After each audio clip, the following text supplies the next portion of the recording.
Welcome to another deep dive, everybody. This time, we're taking a crack at Marty Neumeier's Zag. Oh, Zag. It's such a good one. Right, it's all about making your brand stand out, and honestly, who doesn't want a little bit of that?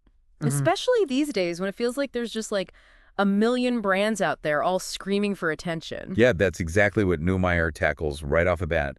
The big speed up, he calls it. Okay, yeah, I remember that part. It's like everything's moving faster and faster. Exactly. More info, more products, more messages, all coming at us at once. It's like almost impossible to keep up. It really is. And for brands, that's like the ultimate challenge. It's not just about, being better than your direct competition anymore. It's about cutting through all that noise. Okay, yeah, that makes sense. So how do they do that? Like, what's the secret? Well, first, you got to recognize what you're dealing with. Neumeier breaks down all this clutter into 5 types. 5 types. Okay, lay it on me. Product clutter, feature clutter. Okay, I feel those. Product clutter. Trying to pick a cereal at the grocery store is like a mental marathon. Right. And feature clutter. My smartphone's got so many features, I don't even know what half of them do. Right. It's like, just give me the features I actually need. Exactly. But there's 3 more to go. Okay, hit me. Advertising clutter, message clutter, and media clutter. Okay, break those down for me. Like, what does that even look like? Well, advertising clutter, that's like those banner ads you see online that are so crammed with images and text, you can't even tell what they're selling. Oh, yeah, it's just a big mess. Exactly. Mm. And message clutter, that's when the message itself is just confusing or unclear, Yeah. too many buzzwords, too much jargon. But it's like, just tell me what you're trying to say. Right. And then there's media clutter, which is kind of the biggest one of all. Okay, how so? Well, think about it. It's every screen you own vying for your attention. TV, social media, your phone, email. Yeah. It never ends. It really doesn't. It's exhausting just thinking about it. So with all this clutter, like, how does A&Y brands stand out? That's the million-dollar question. That's where zagging comes in. Okay, before we get to that, can we back up for a sec? We got to be clear on what a brand actually. Absolutely. It's more than a logo, right? Yeah. Or a slogan. Right. Way more. Neumeier says it's a customer's gut feeling. Gut feeling. Yeah, like their instinctive reaction to your brand, good or bad. Think of it like a person's reputation. Okay, I can see that. You build it over time through consistent actions Hmm. and a clear sense of who you are. Okay, I like that. It's deeper than just the surface stuff. But how do you build that positive gut feeling when there's so much noise? That's where differentiation comes in. And not just being a little better than the competition, you got to be radically different. Radically different, huh? Yeah, Neumeier uses this great baseball analogy. Hit them where they ain't. I love that. Yeah. So instead of everyone crowding around home plate, swing for the fences where no one else is looking. Exactly. Don't get caught up in making tiny improvements. That's playing the same game as everyone else. Zagging is finding a whole new game. Okay, I'm digging this. But you know what's always kind of bothered me about this whole innovation thing? What's that? Well, wasn't it Henry Ford who said something like, if I'd asked people what they wanted, they would have said faster horses? He did. So, like, sometimes you gotta ignore what people say they want and give them something they didn't even know they needed. Right? Yeah. And Neumeier actually addresses this head on. Mm-hmm. He talks about how too much reliance on traditional market research can stifle innovation. Makes sense. People tend to ask for more of what they already know. Right. That's why he loves this thing called the good different chart. Okay, I'm listening. What's that all about? Imagine a chart. One axis is good, the other is different. Most ideas cluster around good, but not different. Okay, but the really groundbreaking ideas, the real zags. They land in that different, but not initially good zone. Like they might even seem weird or off-putting at first. Like that kid in school who everyone thought was strange, but then ended up being a total genius, right? Yeah. Yeah, something like that. It's about having the courage to be different. So we need to be careful about dismissing ideas just because they seem a little out there. Exactly. It could be the zag you're looking for. Think about the Mini Cooper. Oh, yeah. Tiny cars. Who would have thought? Right. Like in America, land of the SUVs, no one thought those little cars would take off. But they did, because they were a zag. They went against the grain. I love that example. It really highlights the importance of, like, challenging our assumptions.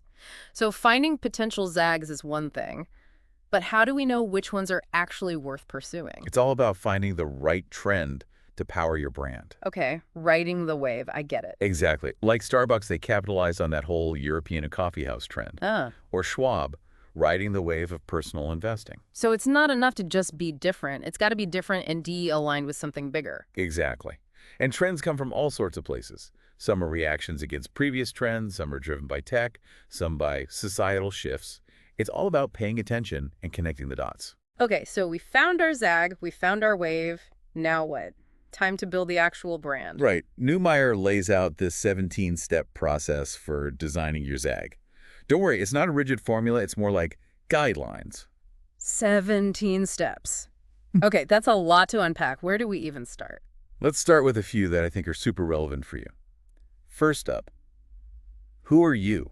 Ooh, deep. I like it. It's all about figuring out your company's passion, your purpose, like what really gets you going. It's got to be more than just, making money, right? Exactly. It's about having a mission, a deeper WHY. Okay, I think I'm starting to get it, but passion's just the beginning, right?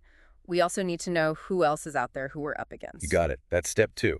Who shares the brandscape? You're not operating in a vacuum. Okay, so we're talking about the competition. More than just direct competitors, it's the whole ecosystem of brands that your customers are engaging with. Gotcha. So where do I even begin to map that out? Well, you got to understand how the game is played. Neumeier talks about power laws. It's this idea that in many markets, there's a hierarchy. Yeah. The top brands in a category often have a disproportionately large share of the market. Like the rich get richer, but for brands. Oh, I see what you mean. That's intimidating. It can be. Yeah. But understanding that dynamic is key. It helps you make strategic decisions.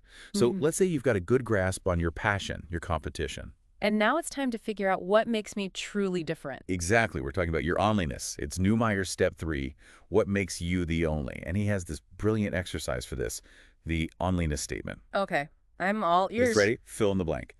Our brand is the only that at one. Oh, wow. That's so simple but powerful. Right. It forces you to boil everything down to its essence.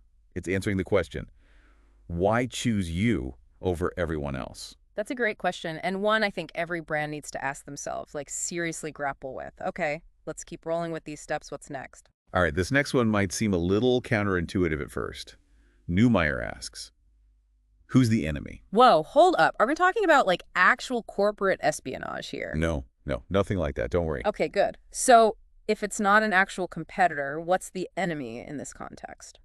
It's more about defining a force that your brand stands in opposition to. Like, what are you pushing back against?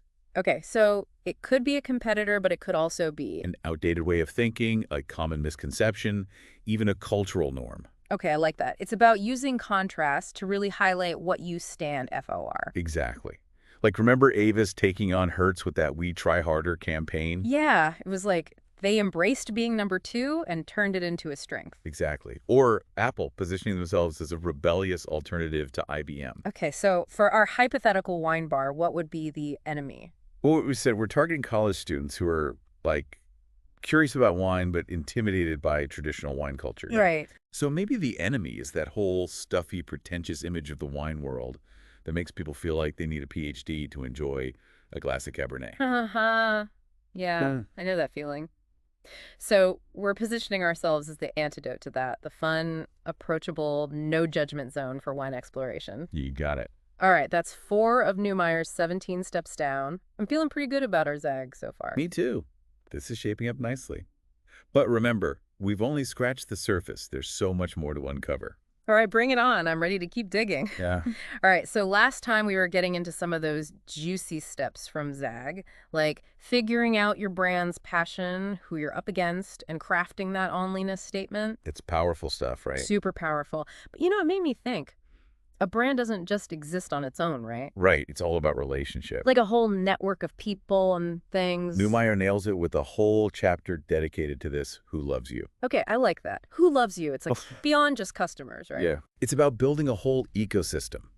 Your employees, suppliers, partners, even the community you're in. So everyone benefits. Ideally, yeah. Everyone contributes, everyone thrives. Yeah. Like a plant, It needs the right environment to grow. Makes sense. It's like that sense of community you get at a good local coffee shop. Neumeier actually uses that example, like just knowing your customers' names, remembering their orders. Little things can make a big difference. Huge. So thinking about our wine bar, how do we create that vibe? That sense of belonging. It's got to be more than just serving good wine, right? Exactly. It's about understanding what everyone gets out of the relationship. What do customers get from choosing your wine bar over others? Okay, maybe it's events, special discounts, or even just a comfortable place to hang out with friends. Right. But think about the employees, too. Do they feel valued?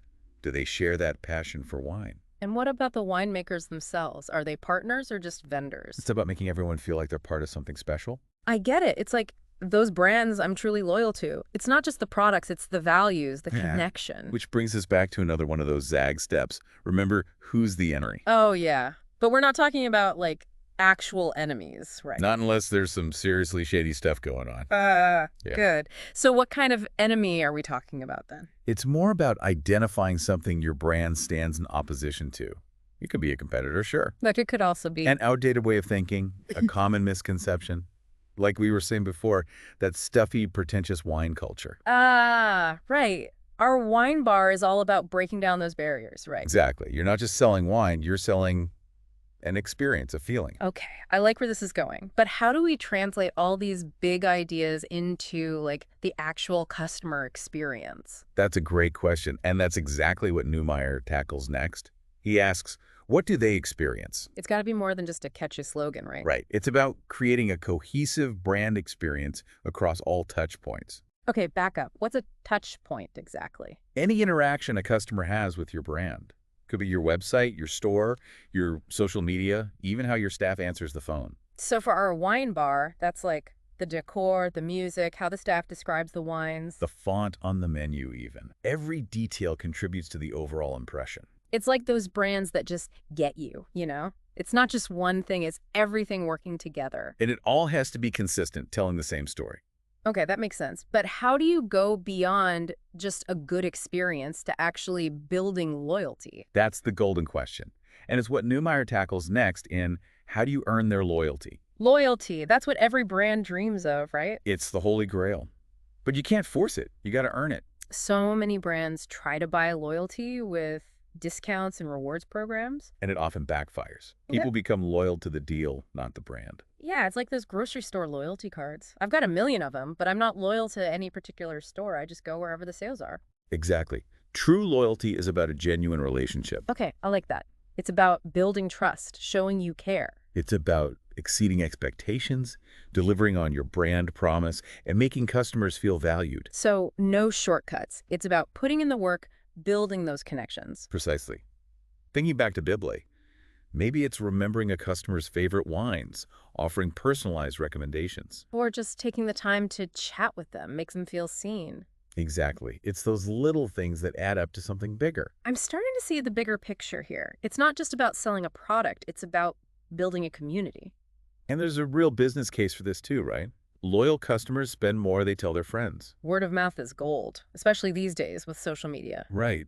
But it all goes back to that genuine connection, that feeling of belonging. Okay, so we've built a loyal following, created a killer experience.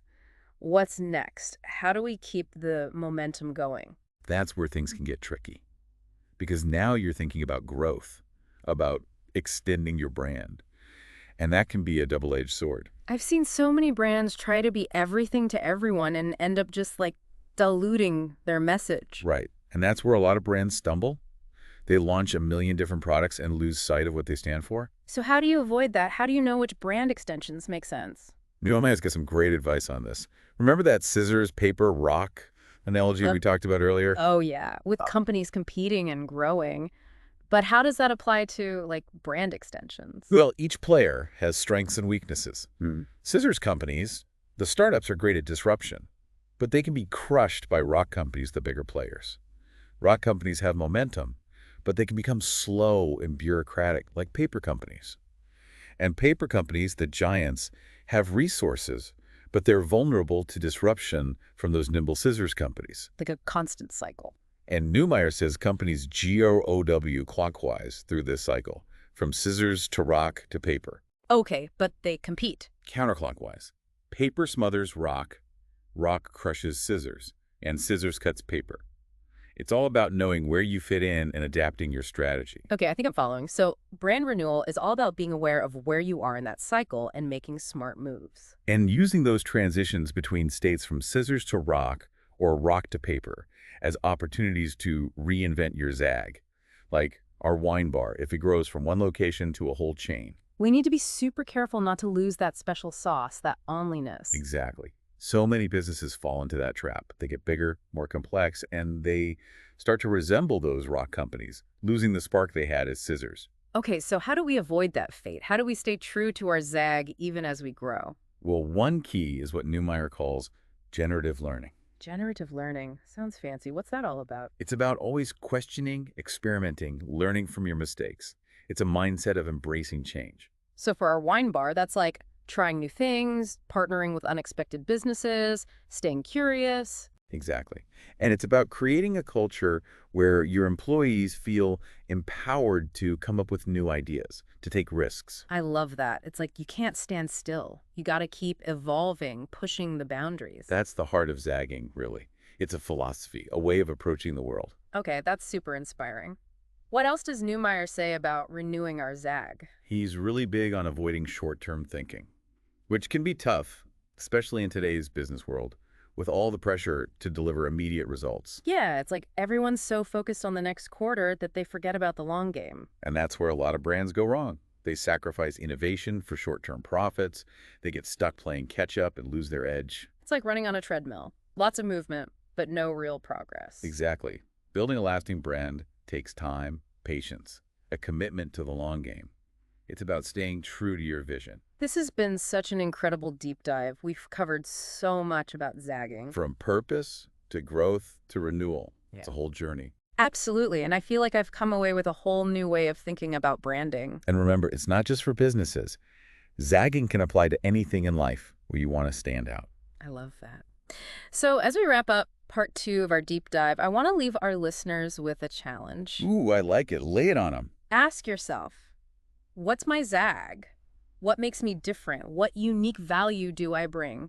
And how can I share that with the world? Powerful questions. That's something to really chew on. It really is. Okay, folks, we're going to take a quick break, but make sure to come back for part 3, where we'll finish up our exploration of Zag. You won't want to miss it.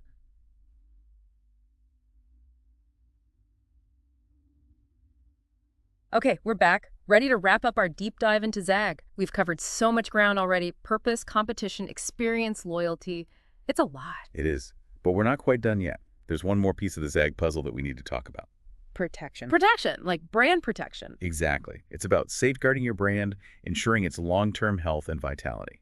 Okay, that makes sense. A brand's kind of like a living thing, right? It needs to be nurtured and protected. Exactly. And in his final chapter, Neumeier talks about the 4 main dangers that can threaten a brand portfolio. 4 dangers. Okay, I'm all ears. Tell me more. He calls them contagion, confusion, contradiction, and complexity. Whoa, those sound intense, like brand killers. They can be. Let's break them down one by one. Right. First up, contagion. Contagion, that sounds scary. It is. Contagion is the idea that negative press or bad news about one brand can quickly spread to other brands within a portfolio. Oh, I see what you mean, like guilt by association, right? Exactly. One bad apple can spoil the whole bunch. Remember the Audi 5000 scandal back in the 80s? Vaguely. What happened again? There were reports of sudden acceleration in the Audi 5000. Turned out it was driver error, but the damage was done. It tarnished the reputation of the whole Audi brand. Wow, that's a nightmare scenario. So how do you protect yourself from that kind of thing? One way is to create some separation between brands in your portfolio, especially if they're targeting different markets.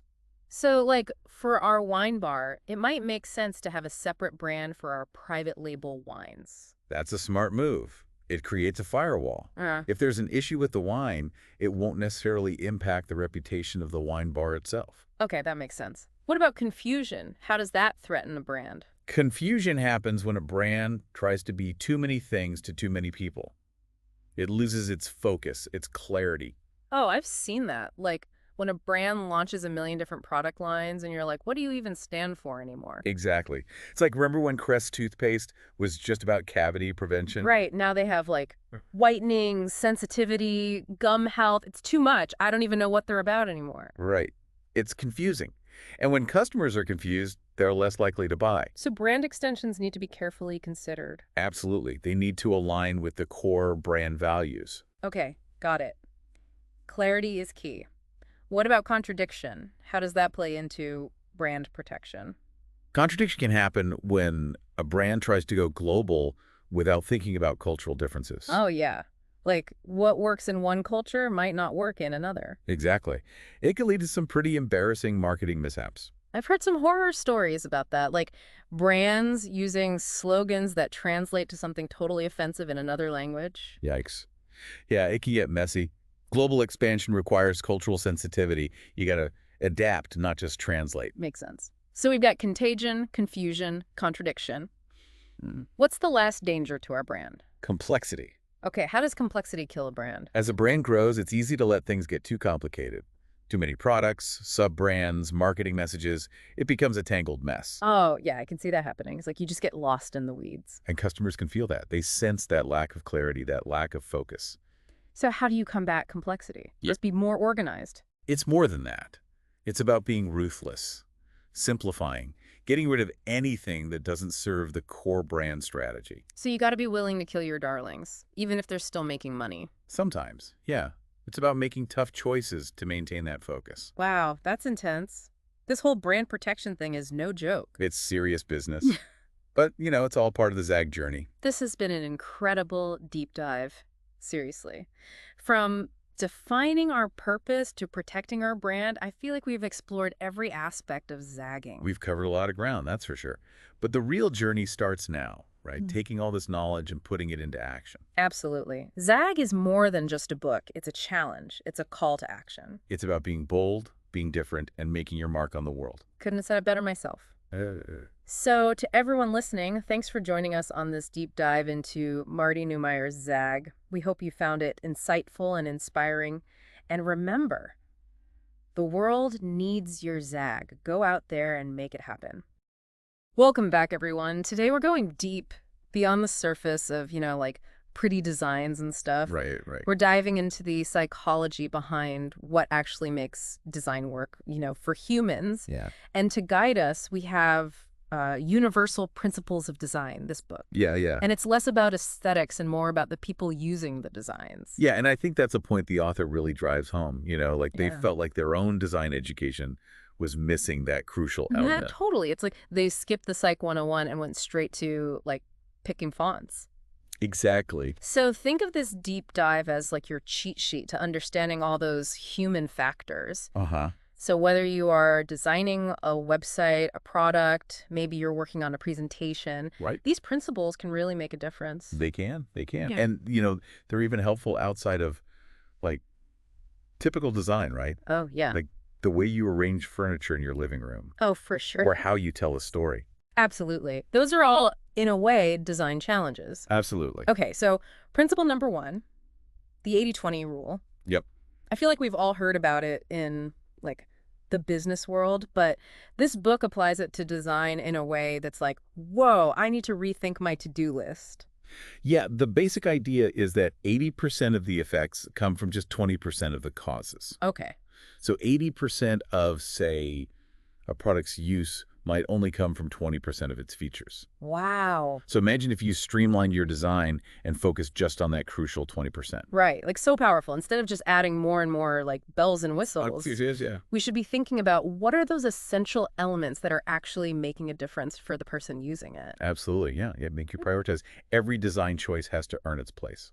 And that brings us to essential elements, talking about accessibility, the hierarchy of needs. Yeah. I think it's really cool how the book emphasizes that good design isn't just, how pretty something looks. Right. It's about meeting those core needs first.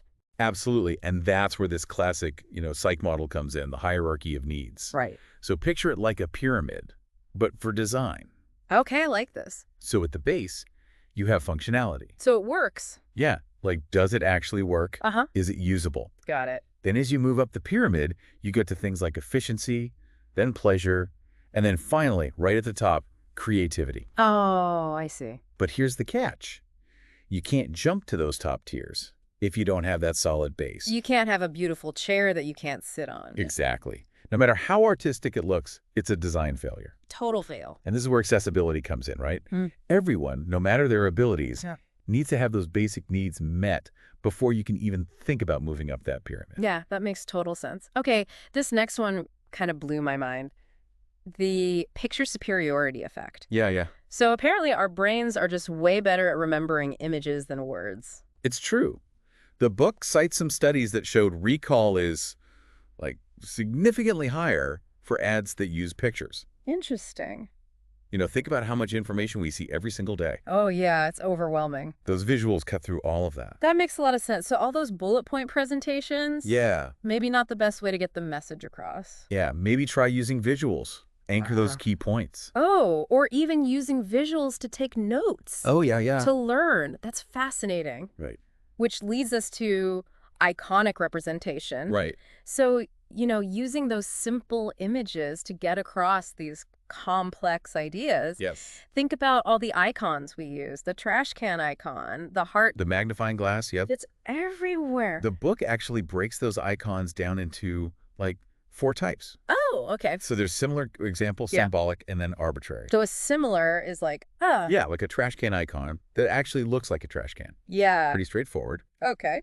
Then you've got example icons. Those show a sample. Like, if you think about a cut function in some software, it's usually a little pair of scissors. I see. Okay. Then you've got symbolic icons. Those use a shared cultural understanding. Like a padlock for security. Exactly. Everyone knows what that means. Right. And then lastly, there are arbitrary icons.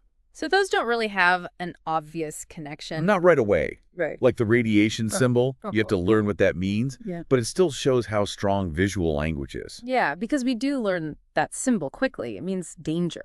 Exactly. So whether you are designing a website or even just signage, remember, visuals matter. Yes. It's not just about how it looks. It's about how our brains actually work. Exactly. And speaking of how our brains work, we're all prone to these cognitive biases. Right. And I think understanding those can make a huge difference for designers. I agree. Okay, so the first one, the attractiveness bias. Yeah.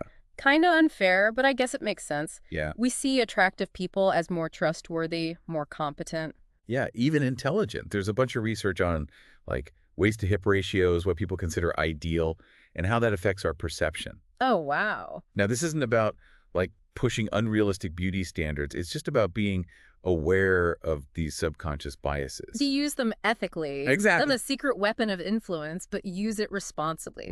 Right. Okay, the baby face bias. Yeah. This one is adorable, round features, big eyes equals innocence and honesty.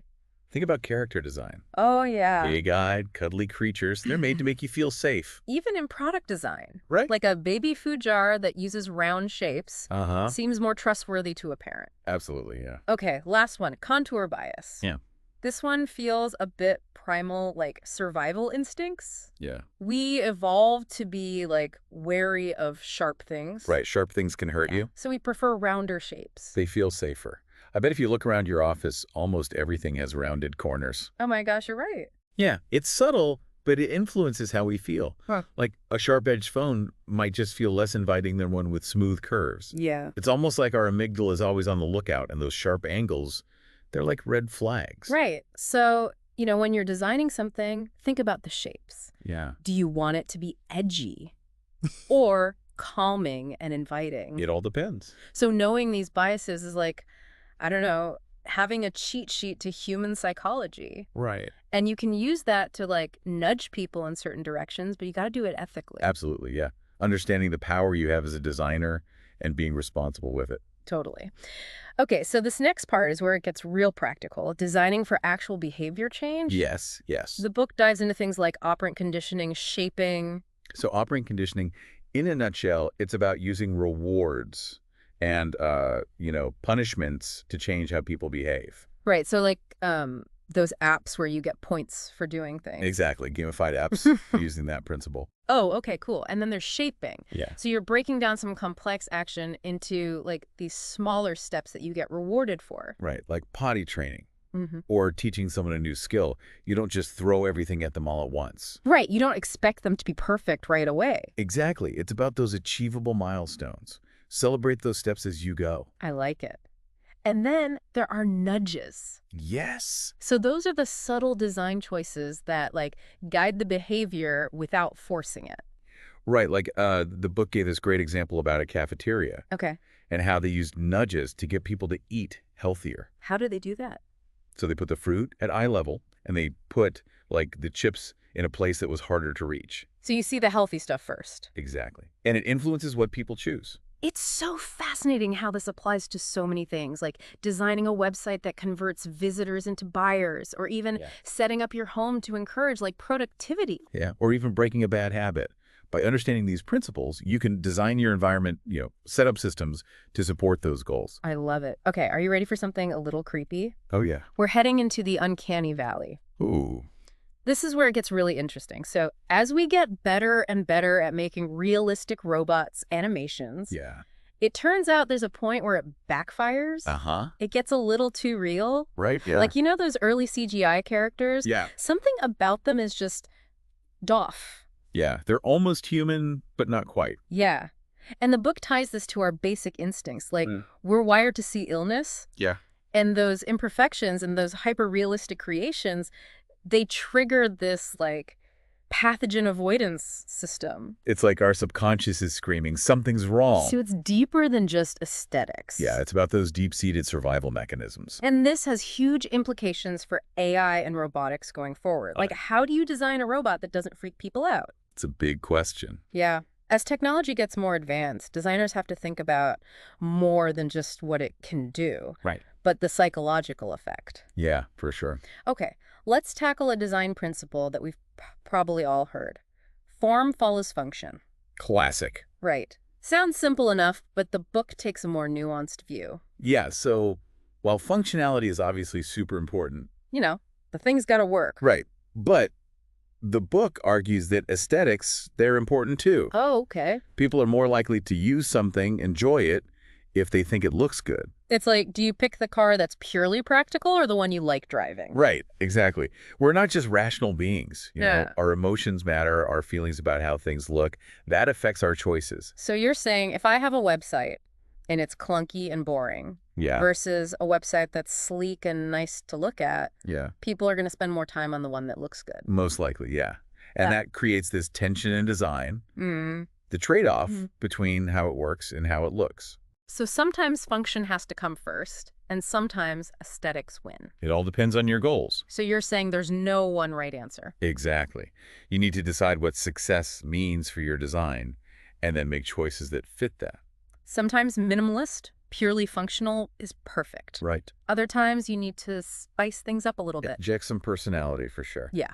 So form follows function. It's a good starting point. Yeah. But just the tip of the iceberg. The best designs, they find that balance between form and function, and they just work together perfectly. Okay, let's talk about stickiness. How do you make ideas memorable? The book has these 6 principles for that. Okay.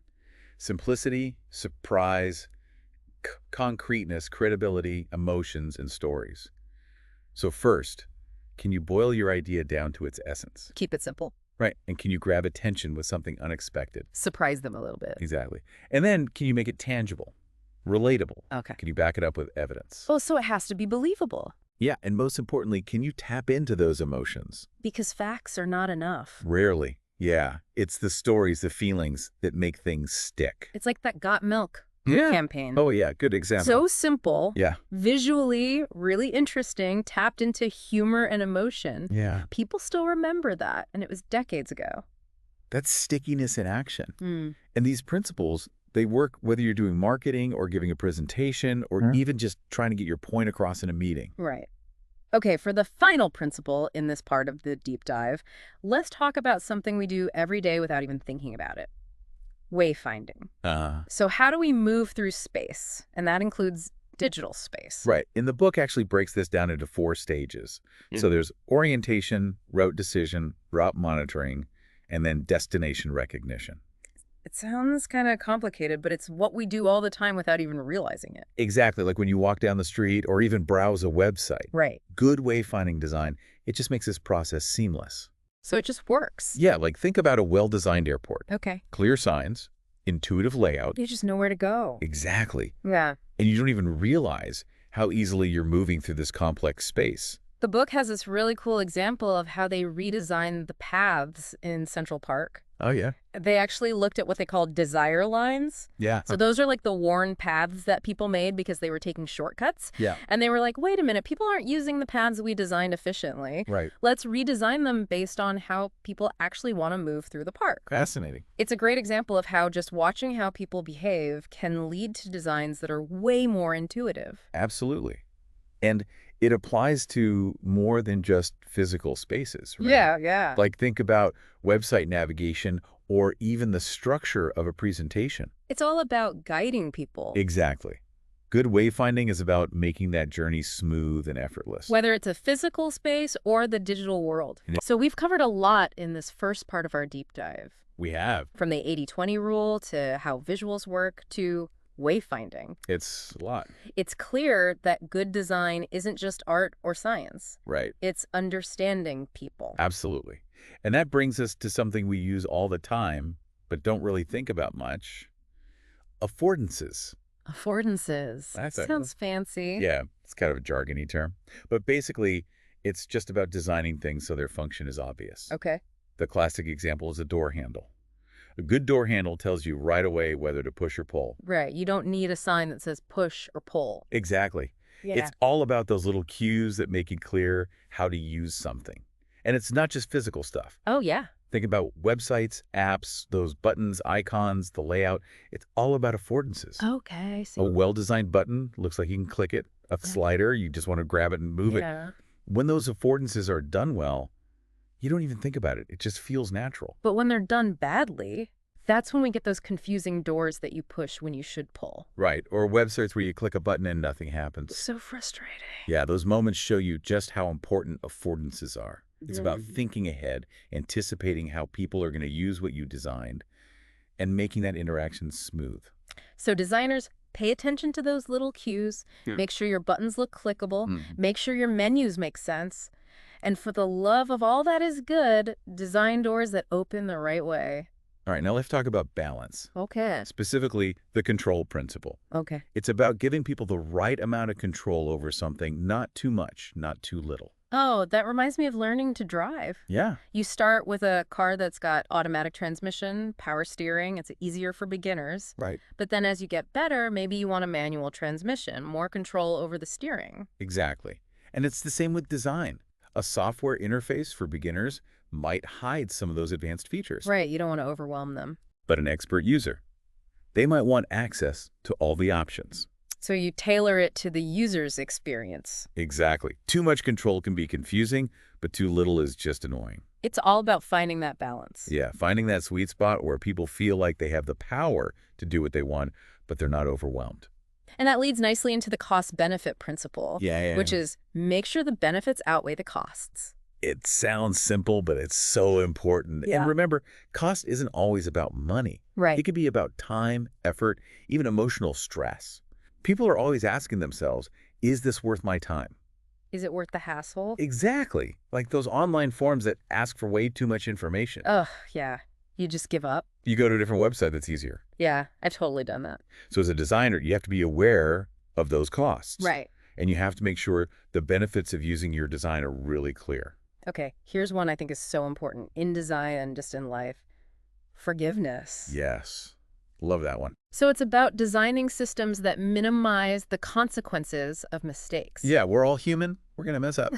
Good design acknowledges that. Think about those undo buttons in software. Oh, lifesavers. You accidentally delete something or you format something wrong, you can just undo it. Yeah.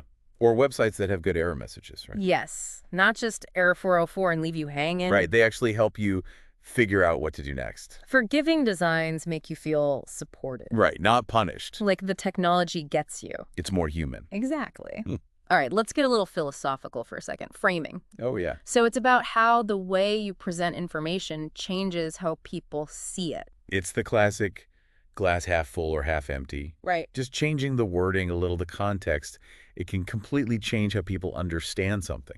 Like those news headlines. Oh, yeah. One focuses on the negative, one focuses on the positive. It's the same event, but two totally different impressions. And designers can use that, you know. to direct attention, highlight things, even influence decisions. But that's a lot of power. It is. And that means you have to be responsible. Right. You can't use it to mislead people. Absolutely not. It has to be ethical, transparent. Okay, let's get primal again. The freeze, flight, fight, forfeit response. Our survival instincts. Right. So it's about how we react to stress. Our heart starts racing, our palms get sweaty, we either freeze up, run away, fight, or in extreme cases, we just give up. And while we're not usually facing like life or death situations when we're using technology, Right. this response can still be triggered by, I don't know, confusing interfaces. Certic error messages, or yeah. things that feel out of control. Like imagine a website crashing right when you're in the middle of something important. Ugh, the worst. And then the error message is unhelpful, or it's hard to recover your work. That just makes the panic worse. Oh, yeah, for sure. But if the site gives you clear instructions, a reassuring tone, Yeah. it can help you stay calm, So you feel like you're still in control. even when things go wrong. And speaking of things that can go wrong, data quality, the garbage in, garbage out principle. So true. What you put in is what you get out. If you have bad data, you're going to get bad results. It's simple, but so important. Like a database with the wrong customer information. Yeah. Wrong addresses, billing errors, lost sales. It's a mess. Exactly. So as a designer, you have to think about that, make the instructions clear, give helpful feedback, make sure the data is entered correctly. It's about designing systems that are tough, that can handle mistakes. Yeah, because we all make them. And Yeah. those mistakes shouldn't bring the whole thing crashing down. Speaking of things that have stood the test of time, let's talk about the golden ratio. Ah, yes. This math concept has fascinated people for centuries. Mathematicians, artists, designers, it's everywhere. So it's about 1.618. And it's supposed to represent, like, the perfect proportion. Right. And it's found throughout nature. Yeah, the spiral of a nautilus shell, the petals on a sunflower, even the human face. The book talks about how designers have used this ratio to make compositions that are just really pleasing to look at. Yeah, they're harmonious. Some designers swear by it. It's not like a magic formula or anything. Right. But the golden ratio can be a helpful tool to achieve that balance, that visual harmony. Yeah, it's worth experimenting with, seeing how it affects the look of your work. Okay, now let's dive into how our brains process visual information. Gestalt, principles of perception. Oh, yes. It sounds complicated, but it's basically a set of rules for how we group things visually to create meaning. Right, like our brains are always looking for patterns. It's trying to simplify things. Exactly. We don't see individual things in isolation. We see them as part of a bigger whole. Okay. And there are a few key Gestalt principles: proximity, similarity, closure, continuity, and common fate. Wow, that's a mouthful.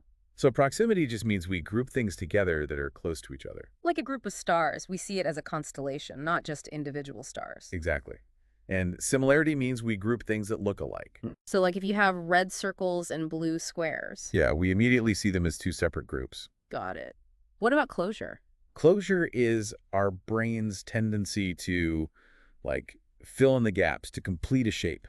So even if part of a circle is hidden, our brain still sees it as a whole circle. Exactly. And then you've got continuity. Okay. That means we see lines or patterns as continuing smoothly, even if they're broken up. And common fate. Common fate means we group things that are moving in the same direction. Oh, like a flock of birds. Precisely. It's amazing how our brains just do all this automatically. Yeah, and understanding these principles can help designers create visuals that are clear and intuitive and, just look good.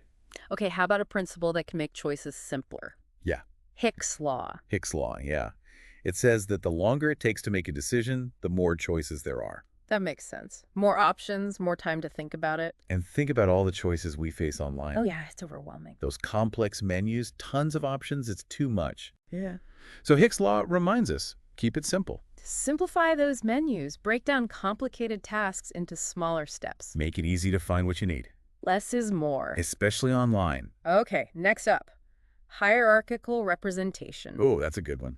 It helps organize complex information. So you create a clear structure that shows how all the different parts are connected. Right, think of a family tree or an org chart, even a well-written document. It's all about showing how the pieces fit together. And the book talks about 3 types of these representations: trees, nests, and stairs. So trees are the most common, that branching structure, with one root and then all the branches coming out. Like a website menu with main categories and subcategories. Exactly. And then nests are a bit more like organic. Okay. Things are grouped by how similar they are or how close together they are. So like how you arrange apps on your phone. Exactly. Similar apps grouped together. And then stairs. Stairs. Yeah, that's about a linear progression, like steps in a recipe or stages of a project. So by understanding these different types of representations, designers can make systems that are logical and intuitive. It's about making information easy to grasp, not overwhelming. And that brings us to our last principle for this part. Visibility. Make the important things easy to see. Simple, but powerful. And yet it seems like so many designs just bury the crucial stuff. I know, right? Websites with tiny font, buttons hidden in weird places, it's a recipe for disaster. Visibility is all about prioritizing. What's important has to stand out. Right. Use clear visual hierarchy, contrasting colors, and strategic placement. So you guide the user's eye to what they need to see first. Exactly. It's about thinking ahead, what does the user need to know, and making sure it's front and center. But important depends on the situation. Of course. And the user. What's important for a beginner might be different for an expert. So it's not just about making things big and bold. Right. It's about knowing your audience and tailoring that visual hierarchy to their needs. Precisely. So we've talked about making things visible, but what about when things go wrong? That's where safe exploration comes in. Okay. It's like giving people a safety net so they feel okay trying new things, exploring, without worrying about making a big mistake. I like that. Think about a software program that lets you go back to an older version if you mess up. Oh yeah, that's helpful. Or a game that has a tutorial level where you can practice without any real risk. So you can experiment and learn without fear. Exactly. It makes technology less scary, especially for beginners. And it might even lead to more creative solutions, right? Absolutely. When you feel safe to explore, you're more likely to try new things. Think outside the box. All right, let's talk about a principle that's all about adapting to change. The flexibility-usability trade-off. Ah, yes, the classic dilemma. Do you make something super flexible that could do a million things? Or do you make it simple and easy to use, even if it has fewer features? It's tough. It really depends on who you're designing for. Right. A beginner might want something simple. An expert might want all the options. It's like comparing a basic camera to a professional one. Right. The basic one is easy to use, but it can't do as much. And the professional one, you can do more with it, but it's harder to learn. So no easy answers. The important thing is to really understand what your users need and make choices that match that. Sometimes making it a little less flexible can actually make it way more user-friendly. Especially for people who are just starting out. Okay, now let's talk about mental models. Mental models, yeah. So these are like the pictures we have in our heads about how things work. Right. It's based on our experiences, what we believe, what we assume. Like, think about how you understand how a car works. You might not know all the technical stuff. Right. But you have a general idea of how the engine, the steering wheel, the brakes all work together. Yeah, and that lets you drive the car. Even if you don't know exactly how the engine works. Right. And the book is saying that designers need to think about those mental models that people already have. Yeah, if your design doesn't match those models, people are going to get confused. It's going to be frustrating to use. Imagine a website with a totally weird navigation system. Yeah, even if it looks cool. If it doesn't work the way people expect websites to work, they're going to leave. They'll just go to a different site. So you have to make things feel familiar. Even if you're introducing something new. Sometimes you might need to stick with the way things are usually done. Even if it limits your creativity a bit. Yeah. Other times you might use metaphors or analogies to help people understand the new thing. It's all about making the interaction feel natural. Right. Okay, now let's talk about making complex information easier to understand. Chunking. Chunking. Yeah, that's about breaking things down into smaller pieces. Like trying to remember a long number. Yeah, It's easier if you break it up into chunks. exactly. Like phone numbers or credit card numbers. Our short-term memory can only handle so much. So chunking helps you remember things. Yeah, and designers can use this all the time. Organize content into sections with headings. Break up long lists. Use bullet points. Anything that makes the information easier to process. Makes sense. Okay, how about a principle that helps make data more meaningful? Comparison. Comparison, yeah. It's about using different ways to show data so you can see patterns, trends, relationships. Right, like different types of graphs and charts are good for different types of data. Exactly. A line graph is good for showing trends over time. A pie chart is good for showing proportions. And using the wrong chart can make the data harder to understand. It can actually hide the information you're trying to show. The book also talks about how comparisons can make data more relatable. Right, like instead of just showing numbers, compare them to something. Okay, give me an example. So if you're showing sales figures, compare them to last year's sales. Or to a target goal. Yeah, that gives the numbers meaning. Okay, let's talk about creating a sense of unity in design. Consistency. Consistency is key. It's about using the same visual elements and patterns throughout your design. Like a website where the menu is always in the same place. Yeah, or a brand that always uses the same logo, the same colors, the same fonts. So you don't have to relearn how things work every time. Exactly. It feels familiar. And it makes things look more professional. Like someone put thought into it. All right, constraint. How does that make design safer? Constraint is about limiting what people can do. Like putting up guardrails. Exactly. It prevents errors. It guides people in the right direction. So like a drop-down menu that only lets you pick from certain options. Yeah, or a form that won't let you submit it until you fill out all the required fields. So you don't miss anything important. It's all about making sure the information is accurate and complete. And you can use constraint in different ways, right? Oh yeah, there's physical constraint, Okay. like using different shapes of connectors so they can't be plugged in the wrong way. And psychological constraint? Yeah, like using visual cues to guide people. But it's important to make it feel helpful, not annoying. Right, like you're supporting the user, not restricting them. Okay, let's revisit the contour bias for a minute. We said our brains like rounded shapes better, but is there more to it? Yeah, it's not just about looks. It's also about how we see affordances. Affordances, those cues that tell us how to use things. Exactly. So rounded shapes often signal that you can grab something or lift it. They invite you to interact. Right. But sharp angles, they can signal danger, like stay away. Like a smooth doorknob versus a sharp handle. Yeah, the smooth one just feels nicer to touch. Right. So as a designer, think about how those shapes communicate. Do you want people to interact with it, or do you want them to keep their distance? It's all about intention. Let's talk about the control principle again, but this time allocating control. Giving people the right amount of control based on their experience level. We talked about this with the car analogy, right? Beginners need more help. Experts want more control. It's the same with design. Give beginners a simpler interface. Yeah. And experts can have all the fancy options. You tailor it to the user. Too much control can be overwhelming. Too little is frustrating. Yeah, find that balance where they feel powerful but not intimidated. And that ties into the cost-benefit principle, right? Absolutely. Yeah. We talked about how people are always weighing whether something is worth their time and effort, Right. but there's also an emotional cost. Emotional cost. I hadn't thought about that. Like, think about a website that's hard to use or a product that's frustrating. Yeah. It can make you feel stressed, anxious, even angry. Oh, yeah, for sure. And those negative emotions, that's a cost too. So it's not just about efficiency. Right. It's about making the experience feel good.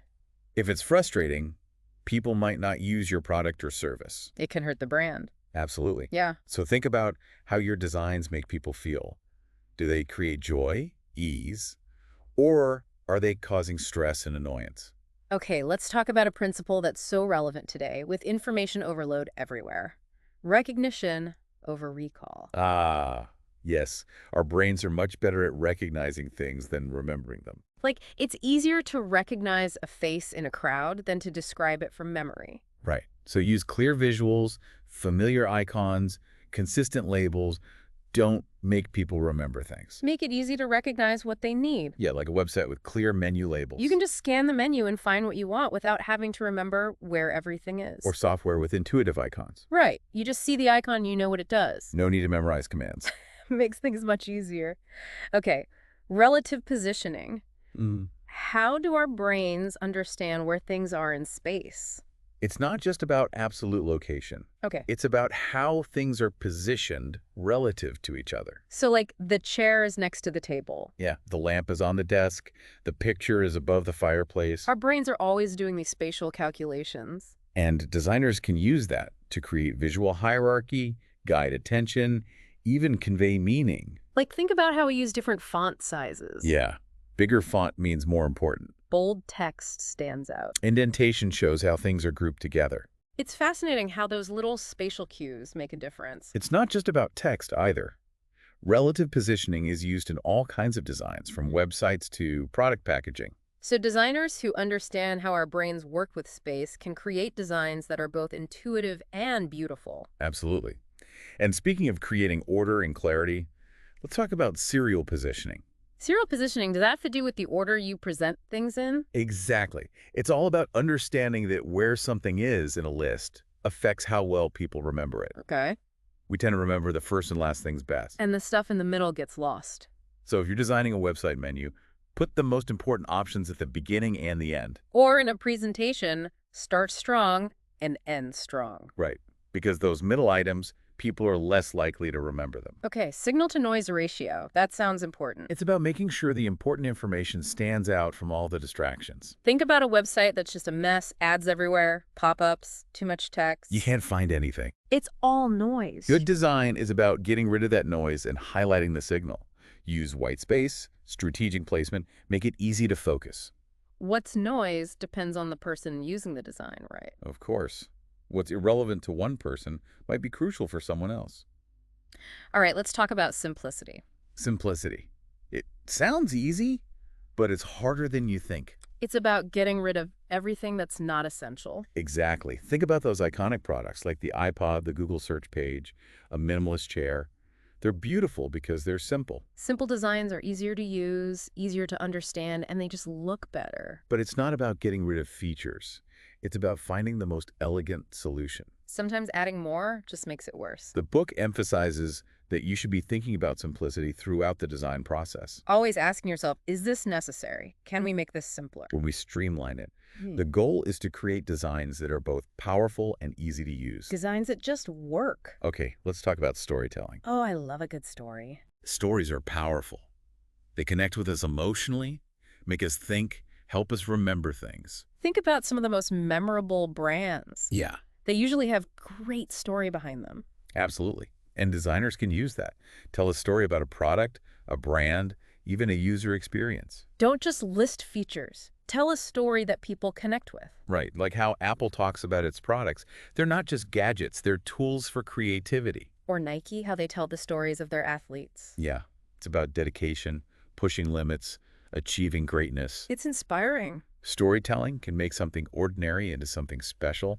It creates a connection. Right, symmetry. Why do we like things that are symmetrical? Our brains are just wired that way. Okay. Symmetry feels balanced, harmonious. Think about a butterfly's wings, a snowflake, even our own faces. It's pleasing to look at.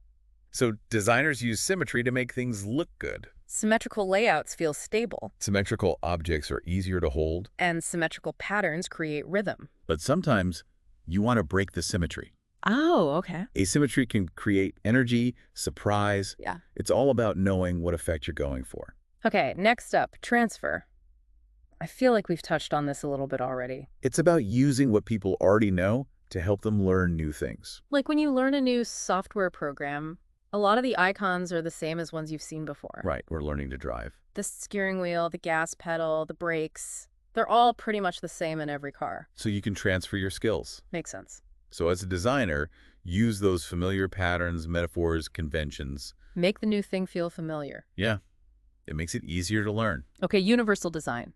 Designing for everyone, no matter who they are. No matter their age, ability, background, It's about making things accessible to everyone. not just the average user. Right, because that leaves a lot of people out. The book has these 7 principles of universal design. Equitable use, flexibility in use, simple and intuitive use, perceptible information, tolerance for error, low physical effort, and size and space for approach and use. Wow, that's a lot. But basically, it's about thinking about everyone who might use your design. People with disabilities, people who speak different languages, people who are new to technology. Universal design is about making the world more inclusive. It's the right thing to do. And it's good business. When you design for everyone, you reach more people. All right, last principle. Visibility of system status. Tell people what's going on. Exactly. Give them feedback so they can understand what the system is doing. Like a website that shows a progress bar when you're uploading a file. Yeah, you know how long it's going to take. You know it's working. Or a car dashboard with warning lights. It tells you if something's wrong. It's about being transparent, communicating with the user. So they feel informed and in control. Exactly. All right, folks, we've covered a lot of ground in this deep dive. We have. We've explored so many principles that can help us create better designs. Not just designs that look good, but designs that are easy to use, intuitive, even meaningful. From the psychology of visuals to the power of storytelling, we've learned that good design is about understanding people. We've seen how things like affordances, chunking, consistency can make designs easier to understand. And we've looked at how things like the golden ratio, symmetry, hierarchy can make designs beautiful. But I think the most important thing we've learned is that good design is about more than just aesthetics. Right. It's about solving problems, meeting needs, putting people first. It's about recognizing our biases, designing for those moments when we make mistakes, making the world a more inclusive place through design. So as you go out there and design, keep these principles in mind. Experiment, challenge the rules, find ways to use them in your own work. And never stop learning and pushing the boundaries of design. We hope you've enjoyed this deep dive.